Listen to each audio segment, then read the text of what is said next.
Overall, yes, we are happy, but after 3,500 miles, there are some more warranty bits, little snags, and we think we have some suggestions for Swift in how they could make the escape range better.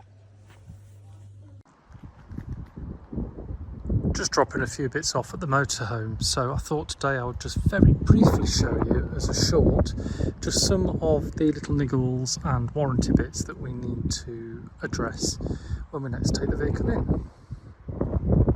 Other than that, it's done well over its first 3,500 miles. One of the things that we think could be improved is the rear island bed. As you can see, the space is quite tight around the bed because these side units come quite a way forward. So there's not a lot of space to stand and get ready. And this particular mattress, whilst that's great itself, the duvet, we have seen that in some of the caravans that Swift do, particularly in their higher end range, they do a frame that folds back so you can have the day mode, night mode, a bit like we had in our last motorhome, and that will just give a little bit more space here. So we've seen that on their elegance models, and given that they are just standard frames, I don't quite know why that isn't a feature on this. So for Swift, I think they could improve that. Now, storage is always a challenge with any motorhome, but what I do find frustrating is when there are missed opportunities to use some of the space that we have. So I do want to show you this little bit under the bed, because there is quite a big space that would make quite a decent shoe cupboard or storage space. So let me show you what I mean. So whilst this unit is really great here for us to store our towels, we accept that we've got access down to our Alder heating systems down here. On this side of the bed, there is a massive void. So underneath this shelving tray, which is fixed, there is this space here. Now, I don't know if I'll be able to show you this, but we do think that could be used. Now, let me show you where I think that could be. So even if there was some sort of cupboard door or something here, you would have the ability to get into that bit under there. But as it stands, it's just dead space. More than happy with all the storage and the wardrobes and the units here. There are no drawers, but there is a little cupboard in the corner that's all shelved out. The only other thing that is a mild irritation in the bedroom is these sliding doors. They rely solely on these little brackets, these little locks, if you like. There isn't any at the bottom down here. It's just that one at the top on both sides, these bolts. So these doors do rattle about a little bit when you're driving. It's almost like they could do with a secondary one down the bottom.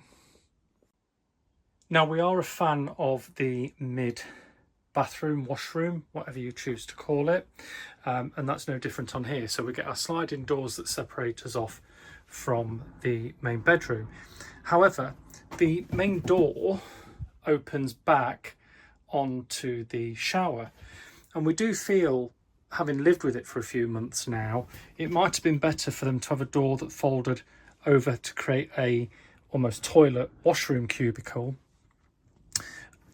which would leave that space open, which means you could go backwards and forwards to the bedroom should you need to, without disturbing anybody in the middle bit. So again, it's almost like the door is the wrong way round, and that maybe that design could be improved. Now, we love having a sunroof to let in lots of light.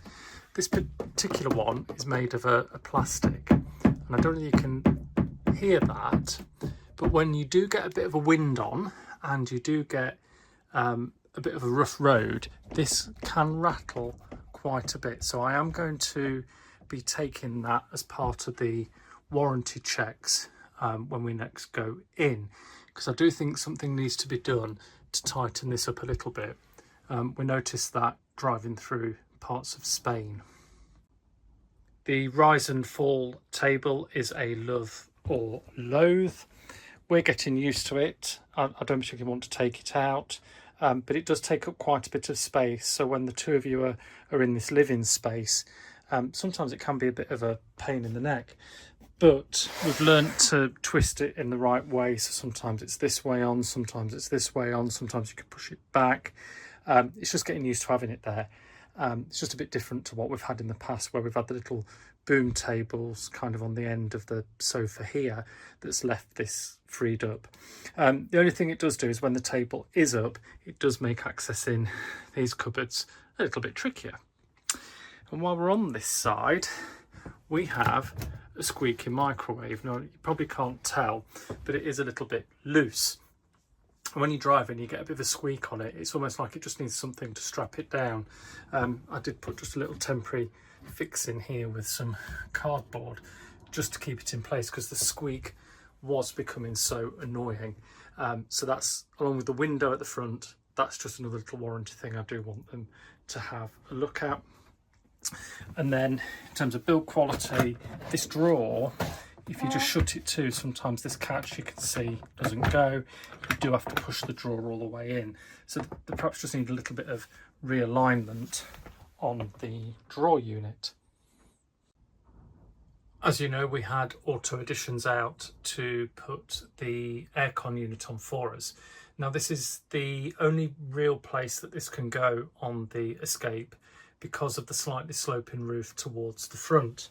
The only thing I would say is Swift have been aware of this for some time, and you could probably see that this is quite tight on to here. Even if this was taken back a bit, or the hecky that was here was moved over slightly, this was just a bit tricky for Tyrone to fit in, because it does go very tight. He had to have a couple of goes at locating it and widening the space a little bit.